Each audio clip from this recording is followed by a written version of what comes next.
What is going on, guys? Welcome to another episode of the Masculine Health Solutions podcast, where I'm joined by Kevin Halliday, a guy that knows a thing or two about being successful, a guy that knows a thing or two about health, wealth, mindset, and how to put these things together to be successful. Because it's one thing to see a CEO that's, in decent shape. It's another to see a guy that's in wicked shape, which is why I love the cover art where he's wearing a tuxedo on one side and he's got his shirt off on the other. That's a flex in itself, especially in this day and age where obesity is running rampant. All those different things are taking hold of men.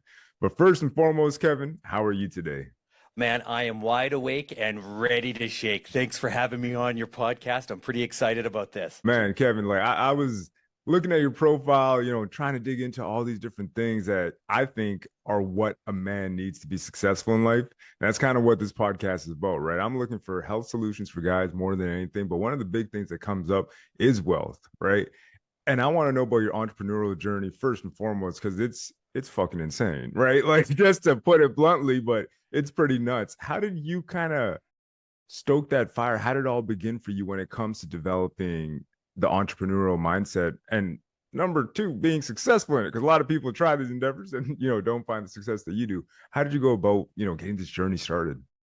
Well, you know what? What's really interesting, and I'm 56 years old, and I've been doing this basically my whole life. And it's one of those things, you're either born in it, or you got inherited in it, or you're going to try to get into it, or whatever that story is. But it's actually what it's truly all about is what's passionate inside of yourself. People would always say to yourself, "Oh, I want to be an entrepreneur. I want to be an entrepreneur and do this." No, no, you don't. Being an entrepreneur means you're going to struggle. You're going to hate life. You're going to be everything you want. But you know what? I'm going to give you a little advice, and I give this to anybody when they're starting off, especially young entrepreneurs. And I always tell them this story. I said, you know what? When you have dog food and you've been eating dog food your whole life, and then somebody finally gives you steak, you taste what steak tastes like, guess what? You're never going back to dog food. And that's what an entrepreneur is about. Because once you start seeing, feeling, and tasting that success as a young kid, starting something off and doing something different, that you actually changed something that you did, all of a sudden that taste is just like, you know what? I feel pretty good. That felt awesome. But as you felt that awesomeness, and you got to make sure you feel it. You got to feel that awesomeness. You feel really good about yourself. Man, I just closed that big sale. I just big that big deal that I just did. Man, do I ever feel good? Stoke yourself. Remember that feeling. Like sit back. Man, do I feel good? And remember that, because the next day or 10 minutes later, you're going to get that feeling. All of a sudden, someone just hit you from behind. You failed. You lost money. You got the, and you feel deep in your gut, your soul, that you just got your heart ripped out. Feel that.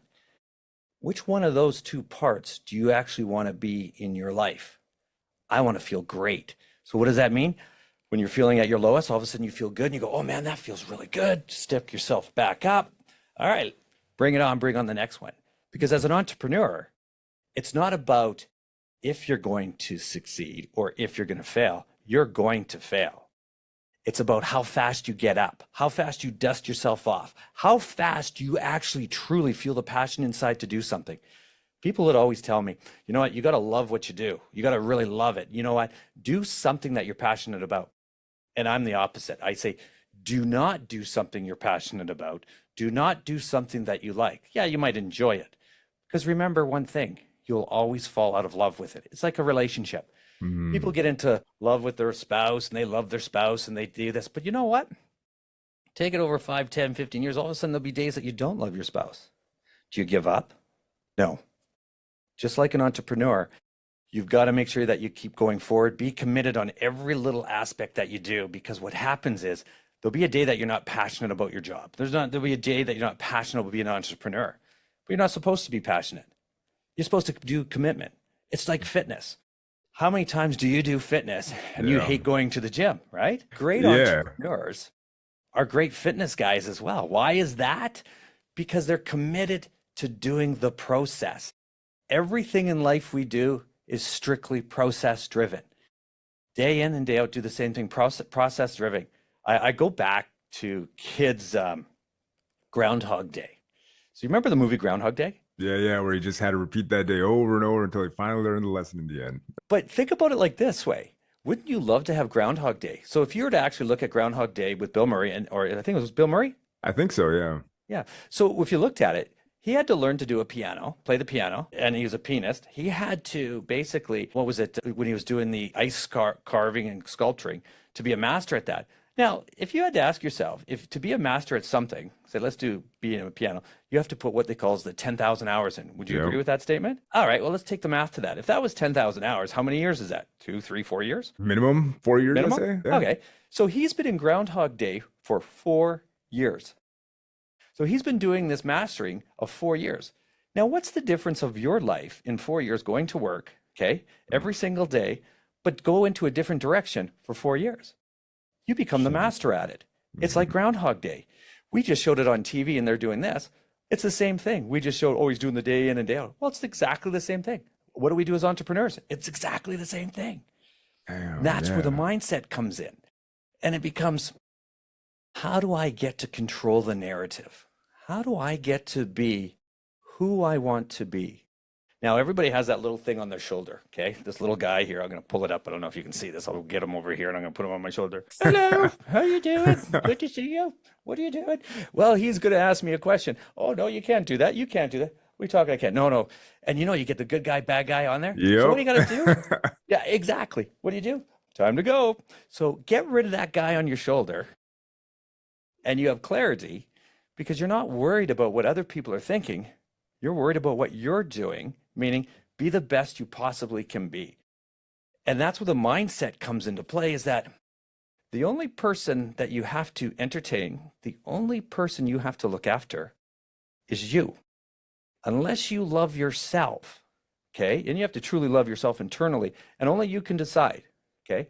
Only you know how much you love yourself, that you care for yourself.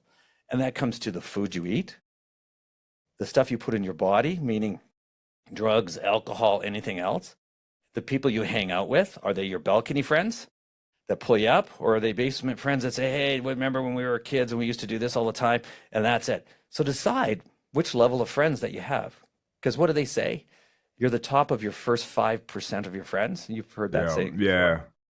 So when you look at that as your mindset and say, wait a second, I can control the narrative, I control my friends, what they say or can say or not say about me. So does that mean I can do anything I want to do? Of course you can, as long as you're true to yourself and love yourself. Because if you truly can't love yourself, how can you love others? How can you have a positive and great relationship if you can't love yourself? How can you have a great business? And you want to go into business with somebody, I'll use this, I'm going to jump around a bit here, about an entrepreneur, as people go into business with friends, right? And they're best buddies in the world. Is that a good thing or is that a bad thing? Oh, I know my friend really well. I know blah, blah, blah, this good or bad. But you have to really ask yourself, your buddy that you do, and yeah, he confides you, he tells you everything. He tells you everything. Say he's married. Say he's married, but he cheats on his wife. But he lets you know, hey, I'm cheating on my wife and doing this, but hey, let's go into partners together. Would you go into partners with a guy that cheats on his wife? Not the fact that he's cheated on his wife, the fact that he's lying to his wife. And she's the closest thing possible that he'll ever have to his relationship, like that far, because your business is that close. Mm-hmm. He's willing to do that to her. What's he willing to do to you? So careful for the guys that you sleep with on the way up, okay? Or the girls. Be careful how they pull the sheets over on the way down. So this becomes one of those aha moments that you have to really think about. Who do you spend your time with as an entrepreneur and as a young guy? And how do you want to be known as a young guy, as an entrepreneur? So you have to basically strategically place yourself in an environment that means success. Yeah. And you have to formulate every day in and day out. There's no breaks, okay? It's like working out. There's no breaks. There's no cheat days, okay? There's no such thing as that. Great is always great. Continuity is always continuity, and being exactly who you are, where you're at, always opens up that door of success. And visualization. Visualizing greatness can never fail. And it's like, the guy, what's his name? He runs marathons, a black guy. He's David Goggins. David Goggins, building calluses, doing with this. Yeah. But he had some great analogies and about building calluses because he kept doing that. Mm. Everything's in life is all about doing it, building the calluses up, building them, breaking them down, breaking it out. Success is easy. It really is. We're only as strong as our weakest link. And in society, it's so weak. It's so down, pushed down that there's so many what we call sheeples, okay? Everybody's Yeah. following. To be a true leader and actually lead by example, lead by integrity, means you have to do it. I'm going to give up and not do this. No, there's no such thing as that. Day in and day out, be the best that you possibly can, and you can never, ever fail. Your fitness, your mindset, health, everything has to correlate. You can't have one without the other. And it's interesting when we talk about wealth. If you follow money, money will never come. If you follow your belief systems, health, wealth, and I use health, your Mhm. mindset, and believe in passion inside you, the money will follow and come to you. Money is not the success, is not the yardstick to success. It's where you're going to place yourself for success. Money will always follow because it's easy to get, but if you're following, you'll never get it. Believe in where you're going. That's the key to great success, is understanding that. And you can create opportunity where you never thought you had opportunity. Yeah. Because if it was that easy, everybody would do it. So when you have a positive mindset at a young age that you're going to hang out with the right people, okay? And I use this analogy, is it tension relieving or goal achieving?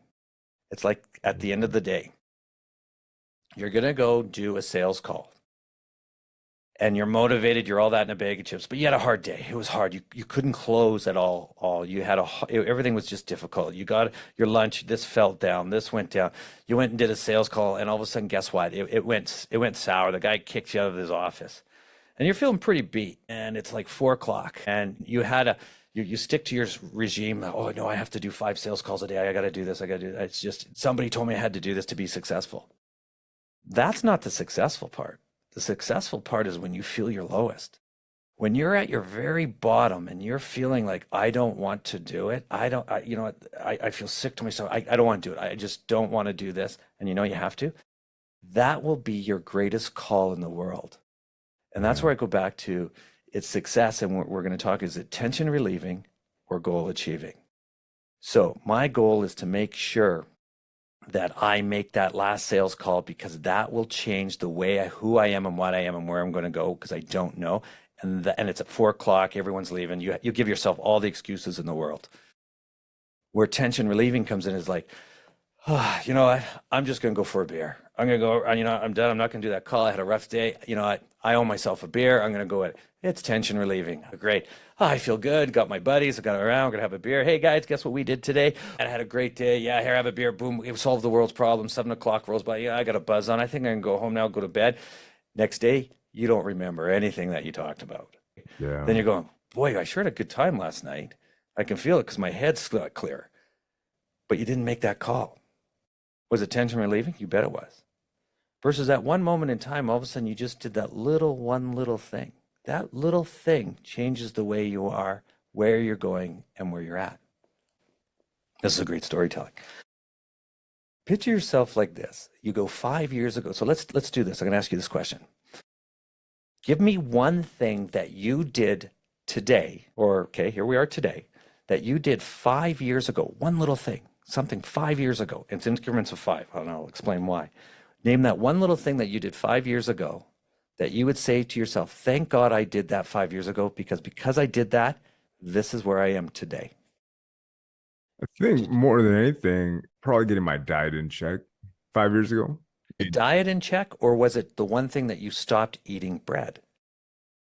Actually, yeah, you're right. It's kind of more eliminating a lot of the carbs at that time, going fully organic, making that switch. So now break it down to even further. What was the one little thing in that little moment that you did, real small, that instant of change? That, because change happens in an instant. It doesn't take forever for change. Change happens the day you decide you make change. Boom. And it's that one little thing. I think I'd narrow it down specifically. Maybe it was even 6 years ago, but I think we were reading about how dyes were affecting foods, right? Especially for my sons. And I think it was specifically the orange 5, if I'm not mistaken. We're reading about how it causes, it's carcinogenic and how bad it is. and how it's found in the majority of the foods in North America. So we kind of made a decision at that time. Granted, my grocery bills have been a lot more expensive since then, but at the same time, I feel healthier than ever because of making that change. So I think it was specifically that one dye in the food that changed the trajectory of all the food in my kitchen for the most Yeah. part. Because, So like to your point earlier too, it's like in order for me to love my kids to the max, I gotta love myself to the max. It's like I'm not gonna put this garbage into my body, and I'm not gonna put it into theirs. So out of me taking care of them, I took care of myself, and now everybody in the family kind of benefits from that. exactly. So now here you are from then to now, which is 5 years. So that changed your life, that puts you on a trajectory today.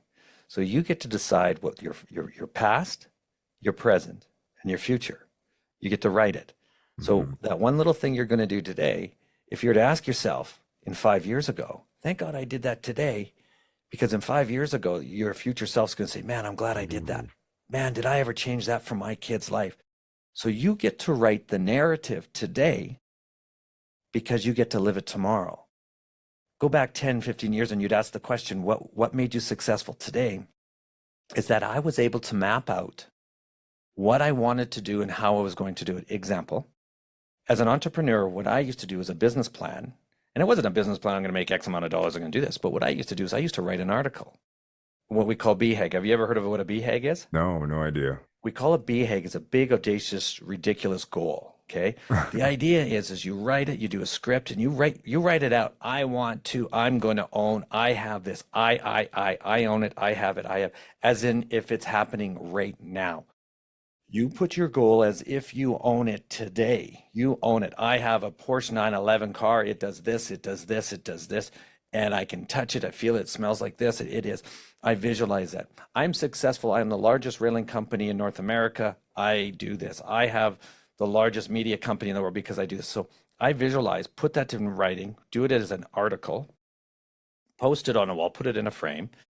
And I have my employees and they would read it and they go, da da da da. Fast forward 5 years ago, you did this, you did this, you did this. It's basically showing people, this is my business plan for the future, but I've written it for today.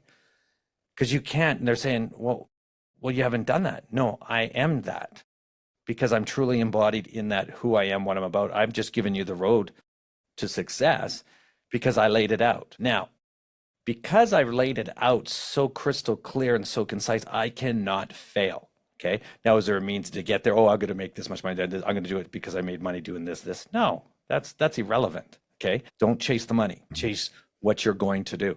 And I call it a star salesman. Okay. So, and some people get into this and they call it a star salesman. So they're over here, then they're over here, they're over here, then they're over here, they're over here. So they're all over the map. They're everywhere, right? So they're all over. Now connect the dots. They're a star, right? There's your star salesman. There's your star guy because you're just connecting the dots. Now put somebody that actually has a vision that this is where I'm going to go. This is what I want to get to. This is the island I'm going to. They know that that's their destination. The greatest journey that they take is, the journey might take them over here. The journey might take them over here, but they will end up over here. They will end up on the top, but they never thought it was going to be a clean path. Some get that. They're very lucky and fortunate, or whatever that story would be to them, but they get to create a journey that nobody has ever created. You get to do things that you never did. Your body, your mind, your soul, your mindset, every aspect that you do encompasses all because you created the narrative of success. You didn't just hope, pray, and good luck, looks, and will that you're going to make it. No, you have to script your own life script. Okay. If you don't want to be in this relationship, get out of that relationship. If you don't want to work for that company, don't work in that company. What's the worst thing that can happen? Nothing. I'll use fitness. Now let's get into the fitness side. If people ask that question about, oh, you're in fitness, you're doing all this and this. I said, I'm in the fitness aspect of it, and I own a bunch of companies. So I own a company called Spindle Stairs and Railings. Okay, we manufacture stairs, railings. I'm in the bar and restaurant industry, nightclub industry. I'm in the, obviously fitness industry, plexi industry. I'm into all different types of industry that are all over the place. And there's a purpose for that. But the whole idea is that when we talk fitness, and and this is where people say, oh, man, you must be really busy. What's your time balance thing? And by the way, there's no such thing as balanced time. There is no such thing, it's balanced. Are you kidding? You're either this or you're that. There is no, you want to be with your kids? Be with your kids. you want to be an entrepreneur? Then be an entrepreneur. Well, I want to have life balance. You know what? Give your head a shake. Really? Go buy a job. Okay. Okay. You're not going to work for me. Okay. You have to understand you cannot have your cake and eat it too. Okay. Eat or be eaten. Okay. Until you realize that and you're going to do something about it and you want to be successful. I want to be an entrepreneur. Well, there are sacrifices that have to make. What do you want to make? Well, I want to have life balance. You know what? This probably isn't for you. And that's okay. Okay. Yep. It really is okay. Okay. But if you really want to go out there and eat someone else's lunch, you want to be able to be the best that you possibly can, then you be that. Don't half-ass this shit because it's too important. There's too much competition. There's too much of everybody. And I look at my industry and where I'm at, and never mind my industries, but where I'm at and where I'm going and how I'm going to get there, man, nothing can stop me. There's nothing. If you Google me, kevinhalliday.com, I'm worldwide. So my name's worldwide. It's there. Why? Because it was intentionally set up back in the day when Google started, when domain started. I bought kevinhalliday.com 20 years ago, 25 years ago. I bought all my domain names. I bought all that knowing that the website would be this. Why? Because I said, I didn't know what I didn't know. Now, is it because where I'm at today? No, because I put it in perspective that I know something's going to happen, but I don't know what it is. So let's start today because it'll find out what it is. I'm in the podcast industry too. Yeah. I'm doing it, right? So I do podcasts. Not because I love podcasting. It's because I got on it because of a need to health, wealth, and mindset to tell a story that could be told that could never, ever be told 10 years ago. And why is that? Because this is the only industry in the world, podcasting, that you can actually tell the world where you are, how you are within 30 seconds of anything. Talk about communications. Oh my God. Now, do we make money at podcasting? We do that? No, we don't. Why? Because we haven't figured it out. Now, the only way we figure this out is that we actually have to do. You have to create action. You have to be a part of the solution, part of the problem, part of everything. Example. Remember, I was telling you about the past, what you did 5 years ago, where we are today, Yep. where you go, everything ties together. Now, let's go to our past, go back 10, 20 years, 50 years ago, whatever it is. Our past dictates our present dictates the future. We know exactly where we're going to be and where we're at right now. I'll tell you exactly where podcasting is, where it's going to be, and how much money we're going to make. I can tell you exactly. I have this knack to actually tell you exactly what's going to happen in the future because our past told me this already. Okay, the past already dictates what's going to happen, right? Yeah, we got AI. Okay, we got all this. Oh, but it's different. Yeah, so was the internet back in the day. So Yep. let's talk about social media. How did social media come to be? Well, it became because of storytelling. Now let's go back a little further. Let's think about podcasting and let's think about the printing press. Do you remember when, you probably don't remember this, I'm a little older than you, no. When the printing press came out, okay, it was the greatest invention of all time was the printing press. Why was the printing press so spectacular? Because now you can put these little keys in, you can print the Bible, okay, first thing. You can print anything. Yeah. You can print anything. You can print a news article. You can do whatever, and it was faster than writing. Oh my gosh, it was the greatest thing since, there it is, I'll say sliced bread. That was a great invention. But what's cool is the printing press came out, and then the guys that had money, the guys that actually could buy it, would take it to their local town, and then all of a sudden they'd print press local news or whatever, or the storytelling or whatever that is, or books, or whatever it was. Now, I'm not even sure, but you look at it, they were to do it. But then somebody said, how does advertising work? What is advertising? Oh, well, we tell a story. Yes, there's always advertising on a billboard. They'd put that up. But there's another means to advertise. There's another means of something of communication that leaps and bounds again. Now, that's the past. Now, let's go back. And they said, remember, we talk about AI is going to take jobs away. Well, let's go back to horse-drawn buggies and all that. Remember, horses were the biggest thing going. And then all of a sudden the car came in. No, guess what? Horses are gone, stables are gone. It cleaned out a whole industry overnight, literally, right? Yeah. Literally cleaned it up in the streets, but for a horse drawn. So that cleaned that up, and they're going, oh man, this isn't going to work. Again, evolution, there's where we're at. So here we are, fast forward to where we are today, AI.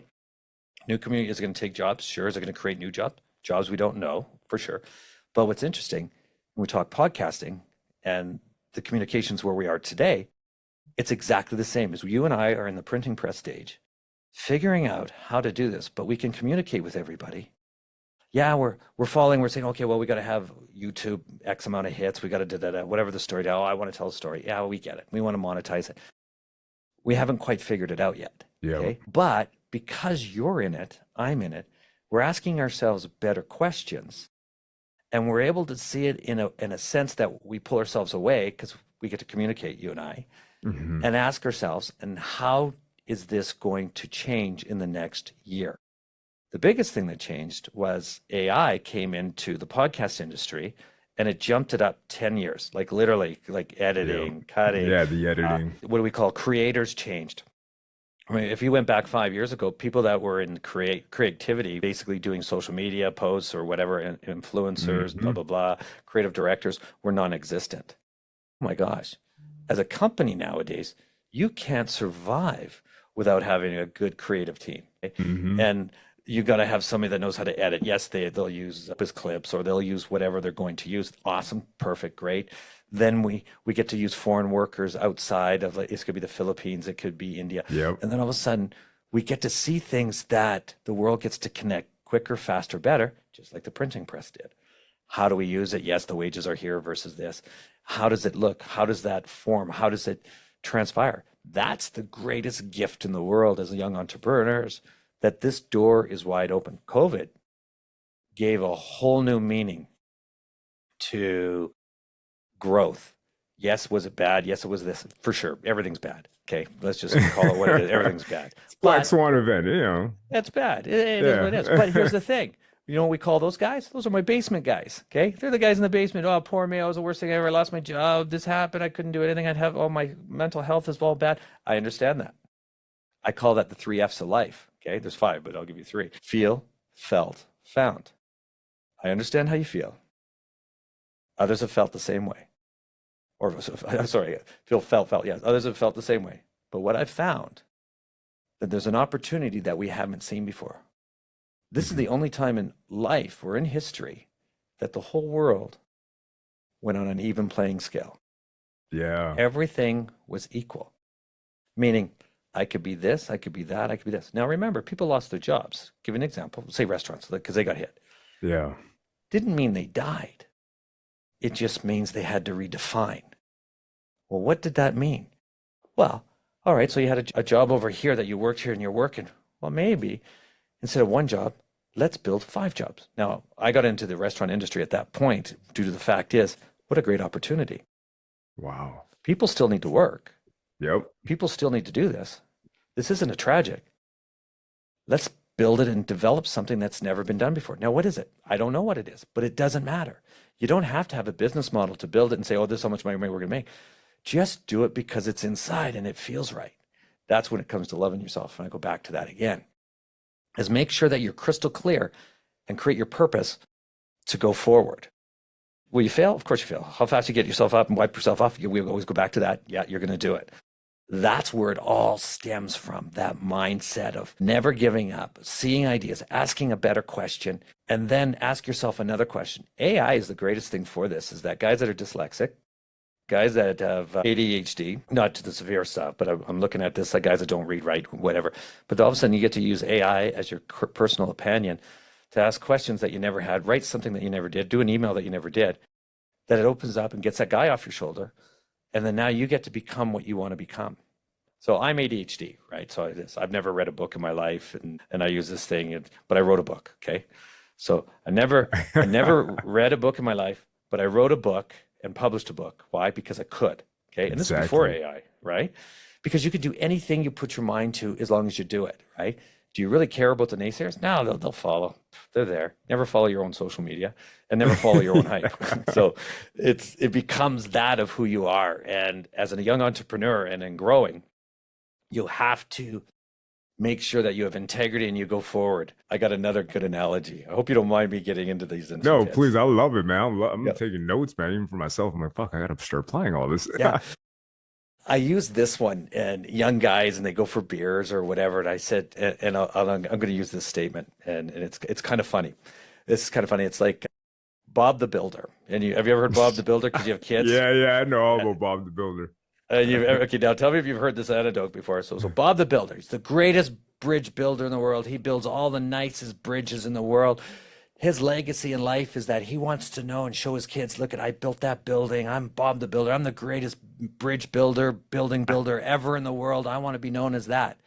But you know what happens? One day he fucks one goat. And guess what he's known for the rest of his life? Bob the goat fucker. Fucker. Exactly. So keeping in mind that one little thing that you just did that is off character from you that you shouldn't have done. Where do these names and slogans come from? You know, when you were younger and people would give you a nickname. Yep.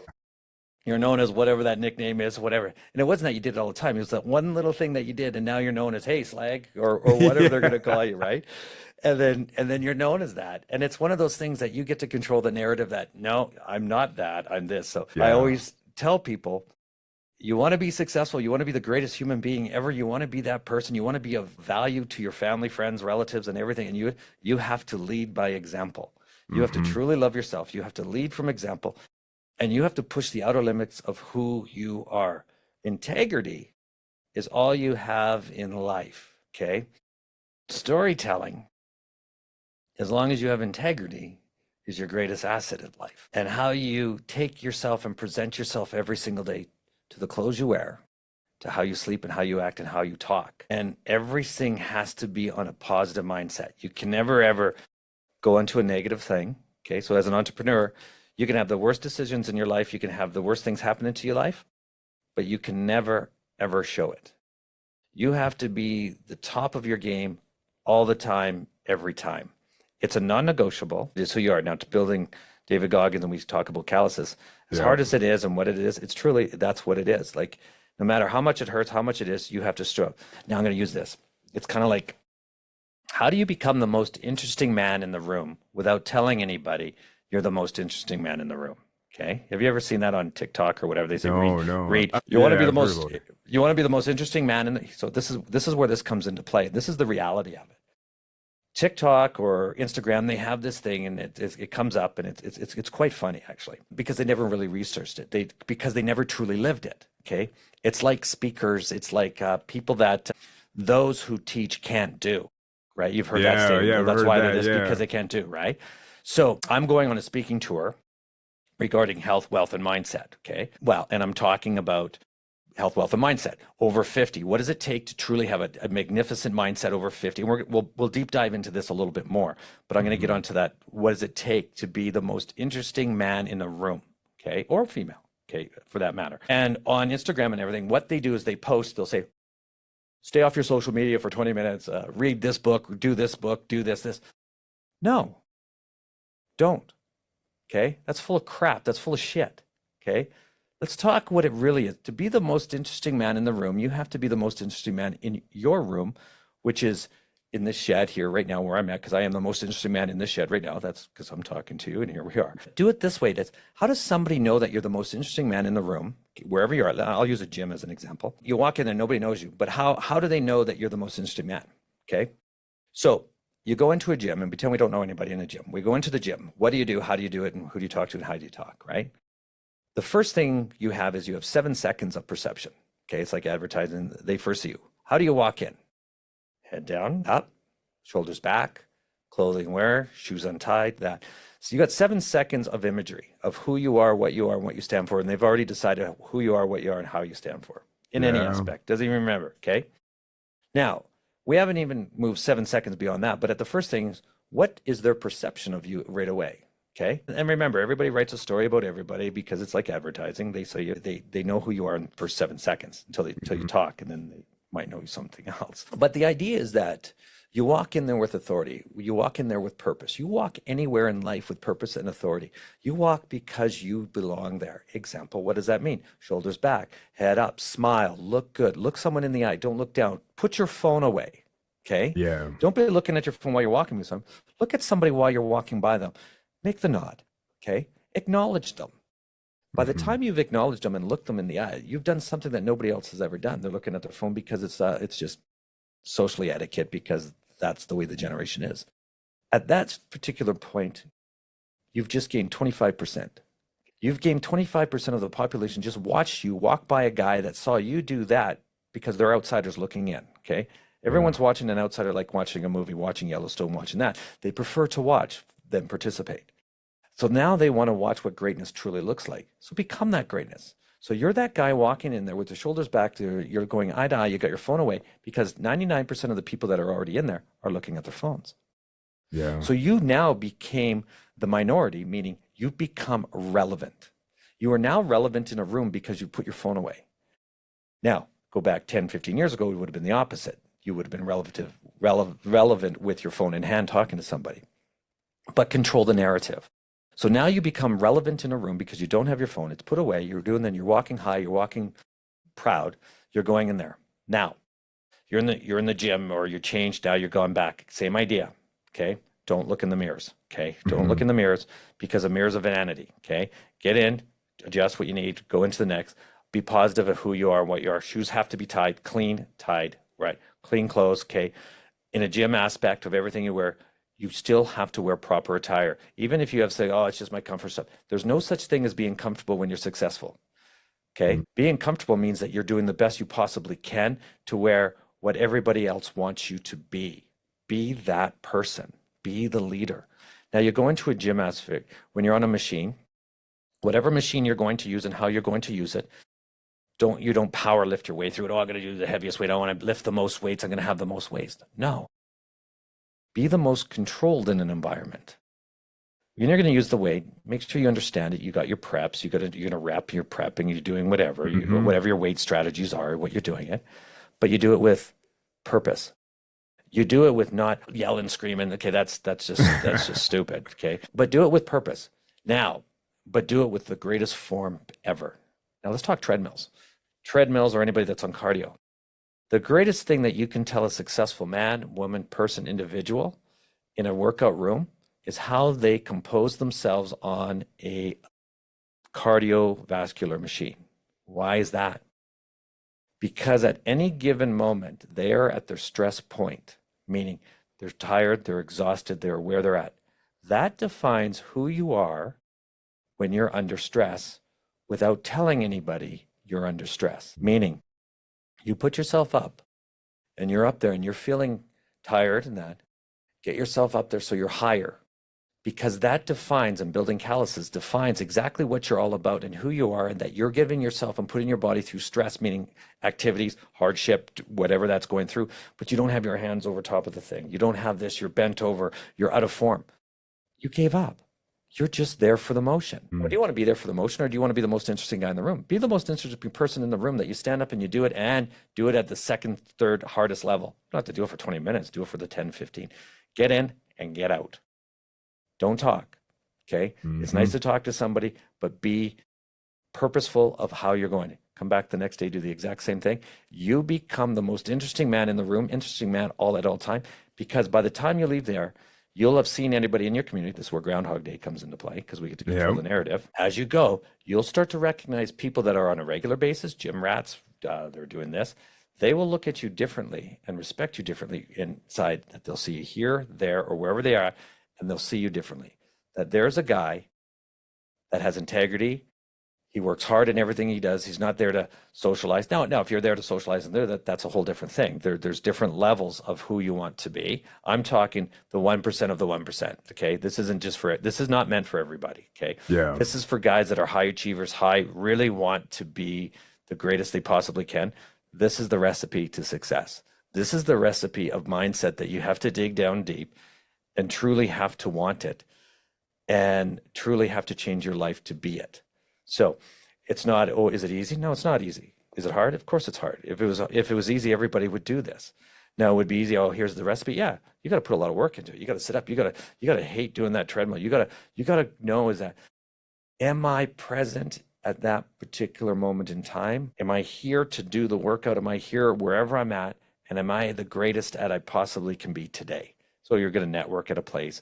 Am I the greatest? Can I be here today because I'm the greatest? That's what it's all about. And I only do the gym. You'll love this story. I only do the gym during work hours. And I have all these companies that I work.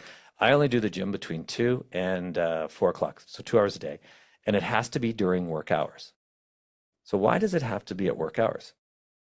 Well, the biggest thing is I consider it a job, because health is about a job. Health and being in shape is so important to me that if I don't have my health, I don't have anything.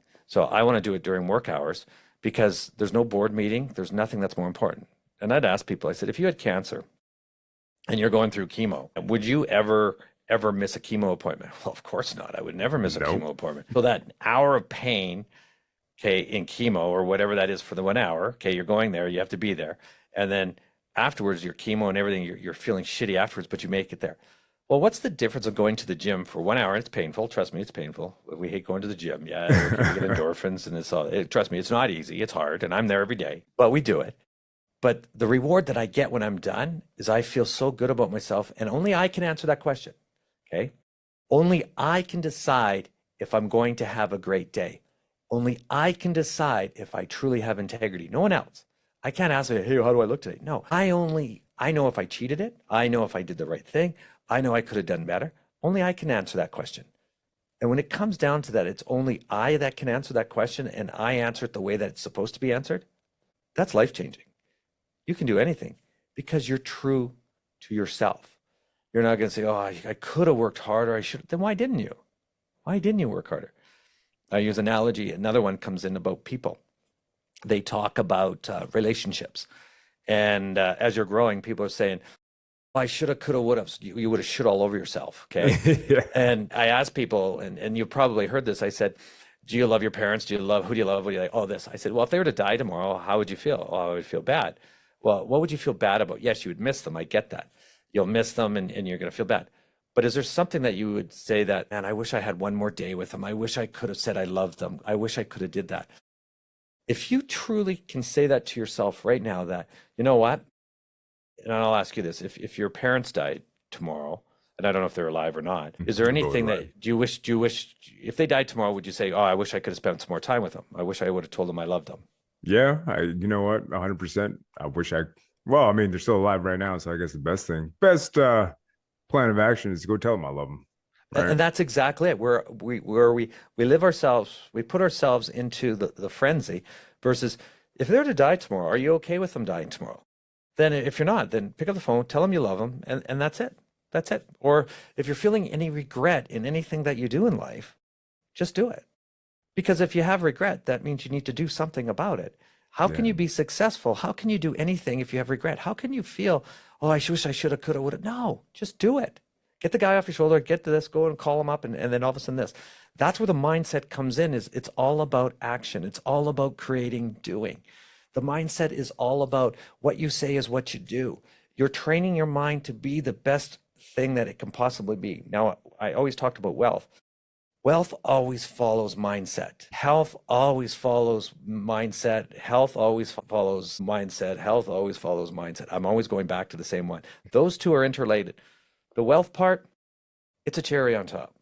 You get it by default. You get it automatically. It will come. But you have to have truly. And that's where it all starts off, is look after yourself, look after your mind, you look after your body, mind, and soul.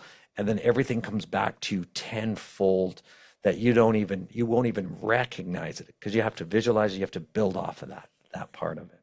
Yeah. And I mean, to me, the biggest thing is kind of like the combination of everything. You basically weave together the plan for success, where I was like, holy fuck, I got to listen to this again, take a whole bunch more notes.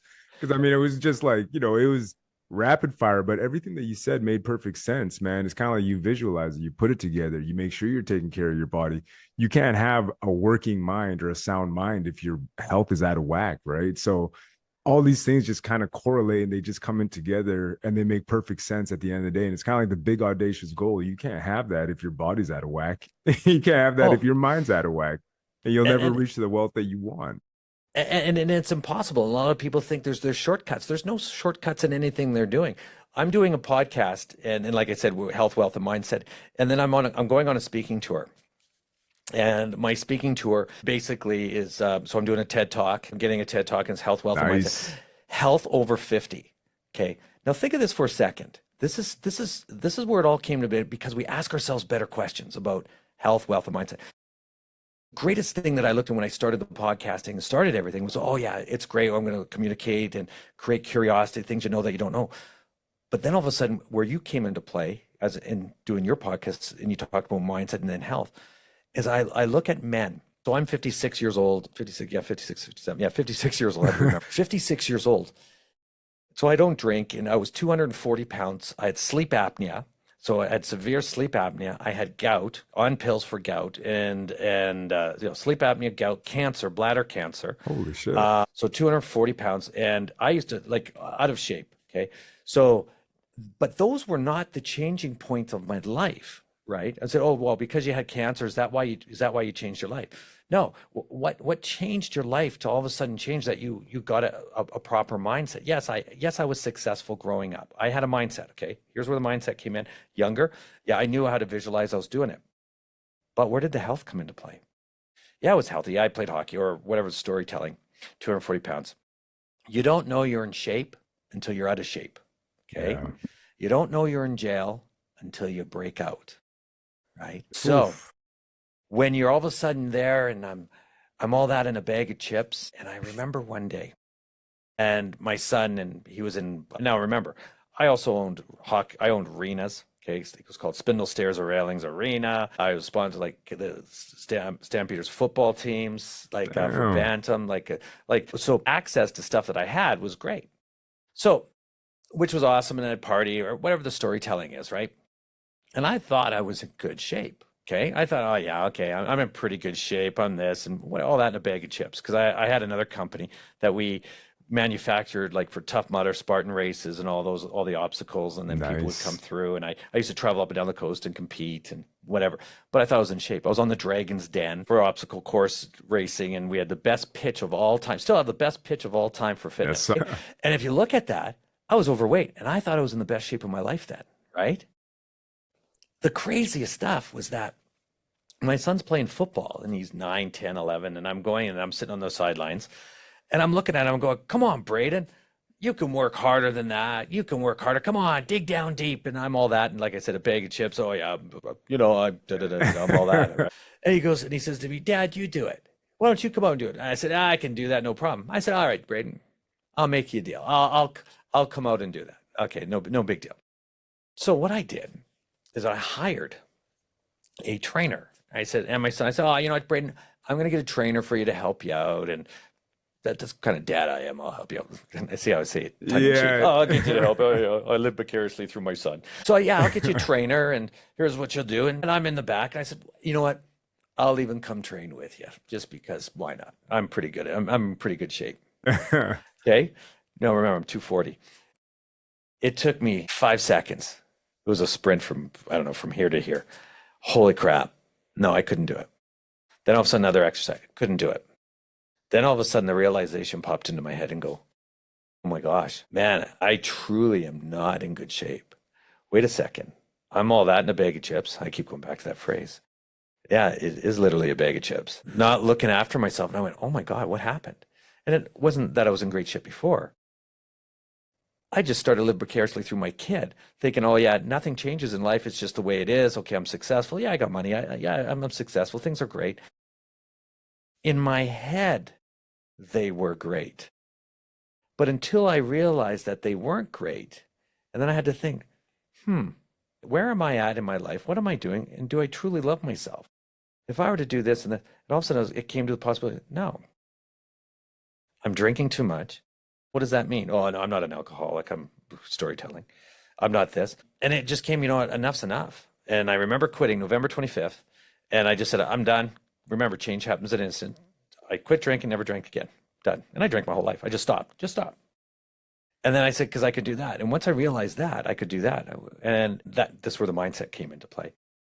Because I'd already done that. And I said, well, why did I need to drink? I never really thought of it. I always needed to drink to get drunk. And it's like, oh, if you're going to drink, just get pissed. Why not? Who cares? What a waste of time. Yeah. That's how I thought. And then all of a sudden, when you start not drinking, clarity starts to overtake. It's like a runner's block. So if you're a drinker and you stop drinking, and you'll hit a phase that, do I want to drink? Oh, I don't have to. I can control it. But there's a running block. Then all of a sudden, your mind becomes really clear. Like it's like, whoa, I can remember things. Now you can stop there and just go, oh, I can remember things. That's great. Oh, okay. Then you fall back and you start drinking again, and you don't remember what you did. But then all of a sudden, ask yourself a better question. No, if I did that, well, what happens if I took my business and I truly concentrated on what I wanted to do? Because when I got older, hangovers took a little longer. It wasn't recovering next day, 2 days. But it became that one moment in time that all of a sudden, well, if I did that, what if I did this? Sure enough, did it. As I'm starting to get into shape, because I had gout, gout was gone. And I'm going to tell this, and I know, and this is where the over 50, I can tell you right now how many guys have sleep apnea and how many people have gout. I can tell you your diet, how you're doing, what you look like. I can sense that by walking by guys because I've been there. And Mhm. once I lost the weight and started, I mean, truly lost weight and ate healthy, okay, proper foods, proper carbs, like exactly what's supposed to go in, so back into the Ferrari, then all of a sudden the gout was gone. Sleep apnea, okay, and I was severe, gone. A heart arrhythmia, gone. It was like, oh my God, if I did this, this happened, where am I going to be? I would have been already dead already. And then I start looking at guys that are 50 because when I made the change, I said, how many people don't get that realization that they can make a life change then and be the greatest person and human being at that age? Yeah. And that how many people at 50, and I did an avatar of people and researched it a bit, that the average man, or not, I'm not going to say average man, but men over 50, and I use this as couple divorces, couple kids, out of weight, out of shape, they're out of shape, maybe drink too much, but anyway, might listen to the odd podcast or motivational. And I said, wait a second, I could actually help you out with your health, wealth, and mindset. I'll help you out with your health. First idea, it's okay. At 50, it's okay. You can actually, people, they say, oh, you can't gain muscle, you can't do that. Oh no, it's That's too a late to do lie. that. Total lie. I compete in Hmm. professional bodybuilding now, and I started at 50. And I'm Exactly. going, and I had to live it and be it. And I got in it and I'm saying, no, you can. You can be anything you want. Just start. Go for the walk. Do this. Cut a carb out. Do this. Like you said, put the fuel in. 90% is diet. Okay, so let's talk Mm. that. Diet, working out. Then all of a sudden, your mindset, and then it's all of a sudden comes into, do you truly love yourself? And I use the word love because you have to truly self-indulge yourself, love yourself. That if you can truly find the purpose of who you are, to love yourself, that you have no regrets, you have no demons, you'll have skeletons, everybody has skeletons, that you can confront them and then have that conversation that you are responsible for where you are, and Groundhog Day is today, and that you are going to be the best human ever because tomorrow will never come, because tomorrow becomes today. Then what do? Yeah. Make that life, make that journey today, and you can be the richest man in the world, okay, at heart or whatever that wants, but nobody can ever stop you because you don't have anybody on your shoulders saying, you can't do that, you can't do this. Only you can decide. And I always go back to that. And then when I made that change with my kid to do this, I was able to do this, do this. Now I own this, I do this, I'm doing a podcast. And now it's like, man, you're so busy. I said, you know what? Actually, I'm not that busy. I work at 8. I stop at 2. Yes, I own all these businesses. There's great people. Why? I know how to run a hospital. Okay, I can buy and build buildings and builders. I'm like Bob the Builder. I can build all these. I can own hospitals. I can do it, but it doesn't mean I'm a brain surgeon. I'll Yeah. hire those guys, so I can build a formula, build a business together, but understand what it takes to bring great people together and actually cultivate it and build off of something that hasn't been done. Create the wow factor. And 100%. that's what it's all about, is bringing teams together, bringing this together. But you have to love yourself, because it's when you start to feel intimidated by other people, then all of a sudden you become micromanaging. All of a sudden you become the ego driven, that it's, oh, I know, it's only I can run this. No, no, no. It's your people. And that's how we 100%. grow and become absolutely monsters in what we do, especially in today's age. And it is so easy to be great. It's Here's the recipe. Listen to this podcast. Listen to exactly what it has to say. There's no rocket science. Control your narrative. Make sure you do what you say you're going to do. In other words, visualize the night before, do exactly what you're going to do the next part, and truly live it and do it and be that. And don't falter. Yes, you're going to fail. Yes, you're going to fall. But brush yourself off. Do it again. Do it again. Do it again. Do it again. Rinse and repeat. Rinse and repeat. And how do you ever fail? You can't. It's impossible. The book The Secret, if you've ever seen that Yo, or hear yeah. that, it's life changing, and it just grows from there. 100%. Kevin, man, this has been awesome. Be sure to check out kevinhalliday.com, and I'll put all the links in the description. But honestly, everything that you said here today, like, it all resonated with me. And there were certain things where I'm just like, hey, man, in my own mind, it's like, fuck, there's certain things that need to be worked on. There's certain things that just kind of, it always comes down to almost that granular level where it's just like, okay, this is where I'm messing up. And it's like, you probably don't even know it, but it's like you revealed certain things within me that I'm like, okay, I got to work on that again. I got to start fixing this again. And there's certain aspects of my life which obviously are better, but there's certain ones where I'm like, okay, everything you said right there, like I need to work on some things. But, to your point, you gave us the keys to success. And I think we just got to run with it now. Awesome. No, I appreciate it and everything like that. How did we do on your timing? And everything was great. And that was a great podcast. I really enjoyed doing that. Hey, man, honestly, everything was awesome. And we're still on. Well, we'll see you guys in the next episode. Yeah. Yeah. And if you're ever thinking about anything that you want to do that you were afraid to do,